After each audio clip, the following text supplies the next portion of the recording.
Let's dive in. Are we ready, ladies? Are our minds sharp and attentive? Okay, awesome. So, I want to talk about priorities today. Okay?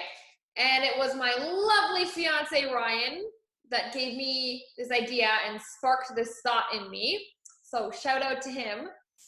And he said something to me. And when he said it to me, you know, when you hear something and it just hits you different and you just have to stop and think about it, you're like, whoa.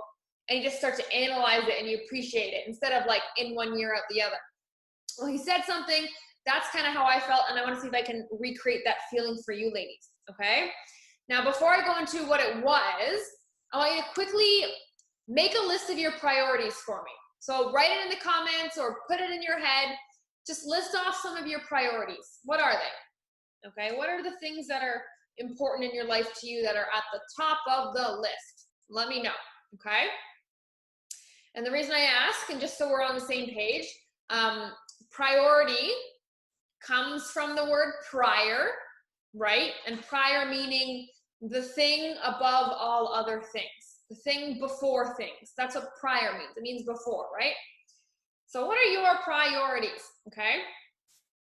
Now, this is the interesting thing that Ryan told me. So he said the word priority, when it originated as just a singular word, priority. And it stayed that way for a long time. And then, as we just used it more, and I think it was in the 1900s, we started to popularize its pluralization. And so it went from priority to priorities, which we hear all the time and say all the time now, right? Priorities, my list, right? And so when I heard that, I was like, interesting. We did what humans do best. We overcomplicate. We can't focus on one thing, and we think more is better, right? That's what we do with everything. That's what we do with everything. And I was like, wow, we did it with a word so powerful as priority, and we took the power away a little bit. We took the power a little bit because we know more is not always better. We know this, but for some reason, we think, having all this on our plate or all these important things or all these tasks we're focusing on, it makes us smarter, wiser, more dedicated, gets us faster to our goal, right? We think more is better and focusing on one thing is boring. That's generally how humans work, right? That's why most people don't finish their weight loss journey because honestly, they get bored. They get bored, they think there's something easier or faster that they could move to, right? And so if we think of what a priority is, right? Meaning the thing before all things, the one and only thing before all things. And we think about, how we've been diluting that, right? How we've been diluting what a priority actually is. No wonder that we lose motivation so quickly. A priority is supposed to be the thing in your life that takes up the majority of your attention, energy, and effort. If you're putting your max focus into one thing, how far can you go? How fast will it grow? Right? Faster than anything you've ever seen before because you're focusing on one thing. But this is the problem. You can't split up max focus, right? You can't maximally focus on multiple things. It's now spread out and it's diluted. So we're diluting our focus, we're diluting our passion. And then what ends up happening is we're tricking ourselves into thinking our priorities are actually a priority. When how could anything be before anything else if you have a list of things before other things? Doesn't make sense. We're tricking ourselves into thinking we have this list of important tasks that make us super dedicated and committed because this is important to me and this is important to me and this is important to me. But after time, when we get so used to that being the definition of priority, then guess what? We actually have no priority because they all start to end up on a level playing field, right? They're all the same. They're all diluted. When they're all diluted, it's not a priority. Do you know what it is? It's just another item on your to-do list, right? And if we keep adding items to our to-do list, we're going to pull our hair out because it's already big enough. And guess what? You don't want to do 90% of the items on your to-do list, right? So if you are associating your priorities with just important things to do, where is the passion, the power, the separation that makes it extra important? That gives you purpose and drive. Why do you wake up in the morning? Not to fulfill your to-do list. Hell no, that's not what drives me. I don't wake up getting excited to check things off my list. Definitely not. But that for a lot of women is the main driving factor. That's the thing, that the first thing you wake up to, right? I gotta get this done. I gotta get this done.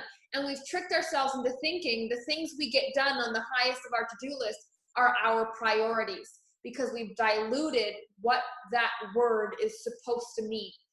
And therefore, nothing is of extreme importance to us if everything is important to us. Because if everything is important, then nothing is important. They're all equal, and we all equally want to do it or equally don't want to do it. If it's not special, guess what it's affected by? If it's not a priority, guess what it's affected by? Pure motivation.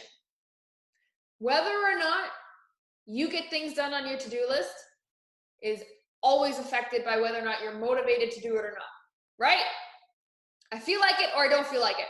I don't have a choice, or maybe I can push it off a little bit more, right? And that's not the same category you want to put your health into, right? Does that make sense, ladies? Your health shouldn't just be another item on your to-do list, because then you're leaving it up to chance, because it's going to be affected the most by motivation, whether you feel like it or you don't. And by now, if you've been on your weight loss journey for a while, you know most of the time you probably don't feel like it. You definitely take advantage of it when you do, but when you don't, that's the hardest part, right? And we have brought ourselves here as a society by demeaning what a priority is. It is the guiding light in your life. It is the guiding light to which you measure all your decisions. Does this align with my priority? Does it not align with my priority? That is how you should be making every decision. If you have multiple things to measure against, you have no idea what to choose, it gets very confusing, you stop caring, and you just do what you feel like, because nothing feels right and nothing is driving you powerfully and deeply enough. It's crazy. It's crazy. We've robbed ourselves of the opportunity to stay focused on one thing, give one thing power and purpose. And then when you do that, motivation doesn't come to play, really. It really doesn't, right? Like being a mom. Sure, sometimes you don't freaking feel like it, maybe most of the times lately, but it's something you find such fulfillment in. You don't question whether or not you should be doing it. You know every good and horrible second aligns with your purpose and your identity as a mother. You don't question that. But you question eating this, eating that, working out, not working out, self-sabotaging thoughts. We question those, we let them creep in. We have them all, everything on a level playing field. So nothing stands out, right? And if your priorities are your guiding light, and we've diluted our guiding light, then guess what? You're living in the dark. You are living in the dark. And in the dark, we make bad decisions. We make decisions with no clear outcome or solution. We make solutions based on overwhelm and scarcity and anxiety and fear. How many of you have been making decisions out of fear? I'm afraid to gain weight. I'm afraid of feeling guilty to eat that piece of cake. Fear. I'm afraid of being a bad mom. I'm afraid of not making enough money, of losing my job, of being a bad wife. I'm afraid. And when we make decisions out of fear, there's never a solution that comes, ever. There's no solution. Just temporary disbursement of the fear, but it hasn't gone anywhere. You haven't learned to cope with it. And you haven't created a lifestyle or a mindset that can withstand the fear. Is that making sense, ladies? So if you're someone with a huge to-do list and there's nothing that's so important and stands out that you can rise above that, you have diluted yourself, you've diluted your power, you've diluted your passion and your drive. And therefore, you're leaving every decision you make in life up to motivation. You are in the dark and you are acting out of fear. Take a look at the last 5 decisions you made. Was anything, were you really proud of anything? Or was it, I just had to get it done, or fear? Think about that. Think about that. Very tough question, because the answer is not always what you want to hear, right? And so if you're in the dark, you have to stop diluting your light. You have to concentrate so it glows and shines and lightens your path. If your light is always here and you find yourself way, way over here, but that light is bright enough, you will always find your way back to it. If you have a bunch of little lights dying everywhere, you can't see your feet in front of you, yet alone make it back to the light. And that is so important, because if there's one thing for sure you can count on this journey, it is stumbling. It is stumbling and tripping and falling on your face, falling up the stairs even, not just down the stairs. That's the one thing that you can count on. And that's the reality. And if every time you stumble, you can't see the light of how to get back, that is why you have struggled up until this point. That is why it has felt impossible to lose the weight, because you can't see the light. There's been too many priorities in your life that it's lost its meaning. And in fact, there's no priorities. There's just a bunch of things that you have to get done because you're a responsible adult now. Adulting's not very fun, right? So what I need you ladies to do is seriously think about this, right? Do we want to continue to be pulled in all these different directions of things that we've disguised as priorities and important and high value, high reward tasks? Or are we going to focus our energy and pick a priority and stick with it? Stick with it. For anybody who has a to-do list a mile long, I bet if I looked at it, I could cross it and cut it 50%. What are the high value, high reward tasks? There's not a lot. Checking my emails, not a high reward, right? Mopping the floor, not a high reward. That can wait. Make the hubby do it. Make the kids do it. Throw some peanut butter on the floor. Make the dog do it, right? You have to start to think about those things. Your time is precious. Every second is valuable. Every second you are doing something, you are proving to yourself, either I'm working towards my priority or I don't have any priorities. And that is based on how you make your decision and the conviction behind every little decision. There's lacking conviction. There is no conviction. You don't make a decision with conviction right now. You just make a decision to get things done. Not, I'm getting this done because this is my priority. It leads to this, which leads to this, which is my higher power priority. That's not how we make decisions, right? We make so many micro decisions in the day. That's why we're so freaking fatigued. We're mentally fatigued by the end of the day. Very, very infrequently are we physically fatigued by the end of the day, right? Most of the time it is a physical fatigue that we experience because of too many micro decisions that didn't contribute to our priority, so we got zero recharge from them. It was just our to-do list. So shorten your to-do list, ladies, even by one thing, and think to yourself, if I had to choose one thing in my life to be the thing that if I worked on, everything else would get better. everything else would grow, what would that one thing be? What would the one thing be? Not all the little things that will lead up to it, the one thing that is your highest purpose. Why do you still wake up? Because to do it, you can't keep waking up to just do a to-do list. That's not going to take you much farther. You're not going to enjoy things much longer. You're going to just be a ghost walking through life, waiting for the weekends, waiting for a vacation. But if you can rest your head on the pillow every night saying you work towards your higher purpose, that recharges you. That fuels you. That makes you think highly of yourself. And that's where you get that power from. So reclaim that word, bring back power to the word priority. Stop using the word priorities. Stop allowing the people in your life to use the words priorities. It's one thing or nothing, because if it's everything, you're diluting your focus. And it's just a to-do list. Remember that, ladies. Okay, ladies? So really quickly, I want you to tell me, what is your takeaway? What is your priority? Do you have an idea? How would you sum up your single priority?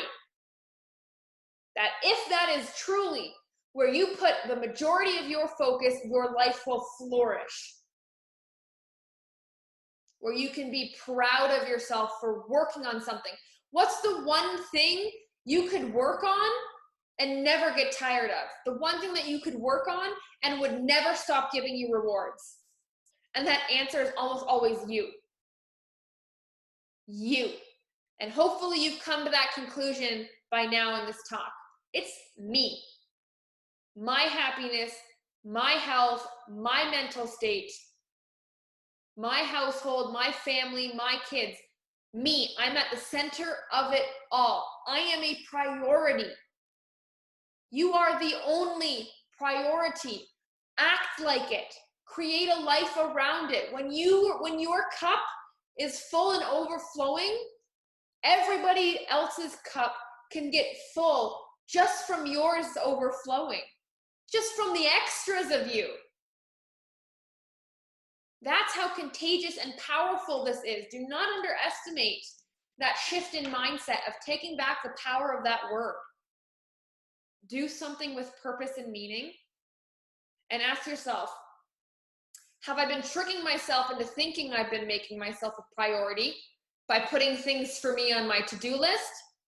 Or am I actually at the top of my priority? Am I the only priority? How can I make myself the biggest priority? And only you know that. It's a small step to start. You 100% already know if you have been doing that or not. You 100% already know if you should be doing better or not. You know that. So now the question is, how do I make it better? How do I decrease the noise, decrease the to-do list, so that everything on my to-do list works towards that one priority? So you separate to-do list and priority. Everything on your to-do list, work towards the priority. It's no longer, these are all my priorities. Make that switch, shift your mindset like that, ladies, and watch how contagious you become. Watch how everything you touch grows. Everything. It's insane. When I decided to be selfish, put myself first, my happiness was a priority. My relationship with Ryan took off to another level. Another level. And I am so free of traditional relationship thoughts and arguments and thought processes and prisons. You free yourself. You get to create this brand new life, this brand new everything. You get to create new definitions. New definitions, challenge the norm. This is a crazy tool, ladies. So look at this differently. Look at this differently and just walk away with this knowing that there's no such thing as priorities. When you hear yourself saying priorities, that means there is none. So it's time to refocus and find one. No more ADD, looking back and forth, juggling it all. Because as women, we're supposed to juggle it all, right? We're supposed to juggle it frickin' all and not drop one thing. Don't drop the ball, right? Drop the ball. Drop all the damn balls. No need to juggle. Focus on you. Your to-do list is for you. Everything else will follow. Guaranteed. Okay, ladies? So I will leave you with that thought for the day. What I want you to do is just sit with that and talk about, okay, how do I need to shift away from just a to-do list to a higher purpose, higher power, and then align my daily actions and decisions so that I can prove to myself that that really is a priority, instead of everything comes first before I work on my priority. We want to get away from that, right? Getting life things done, priority things done, then life things.